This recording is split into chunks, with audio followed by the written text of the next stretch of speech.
అనంతపురం జిల్లా కళ్యాణదుర్గం మండలం తిమ్మసముద్రం, మంగళకుంట, కొండాపురం, గోళ్ల గ్రామాల్లో కూటమి అభ్యర్థి రోడ్ షో కార్యక్రమం నిర్వహించారు. ప్రచారానికి వెళ్లిన కూటమి అభ్యర్థి అమ్మిలినేని సురేంద్రబాబుకు ఆయా గ్రామాల్లో ప్రజలు అపూర్వ స్వాగతం పలికారు. మహిళలు హారతులు పట్టి ఆశీర్వదించారు. నాయకులు గజమాలలు వేసి గ్రామాల్లోకి స్వాగతం పలికారు. నియోజకవర్గంలో చాలా మంది నిరుద్యోగ యువతకు ఉపాధి కోసం వలసలు వెళ్తున్నారని కూటమి ఎమ్మెల్యే అభ్యర్థి అమ్మిలినేని సురేంద్రబాబు ఆవేదన వ్యక్తం చేశారు.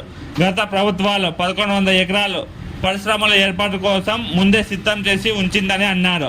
అక్కడ మౌలిక వస్తువులు మెరుగుపరుచుకొని పరిశ్రమలు నెలకొల్పితే మన నియోజకవర్గంలోనే ఉపాధి దొరుకుతుందని తెలిపారు.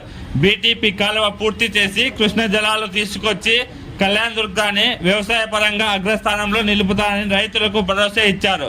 పోలింగ్ రోజు ఉదయాన్నే పోలింగ్ కేంద్రం వద్ద వరుసలో నిలబడి సైకిల్ గుర్తుపై ఎంపీ, ఎమ్మెల్యే అభ్యర్థులను ఓటు వేసి గెలిపించాలని అభ్యర్థించారు.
అభివృద్ధి చేయబోతున్నా అక్కడ రోడ్లు వేయడం కానీ, నీళ్లు తీసుకురావడం కానీ, కరెంట్ లైన్లు కానీ, అంటే మీ గ్రామ పక్కన ఉంది కాబట్టి ఎప్పుడూ మీకు వెలుగులోనే కనిపిస్తుంది. ఈ ప్రాంతం అంతా కూడా మీ అందరికి కూడా ఉపాధి దొరుకుతుంది.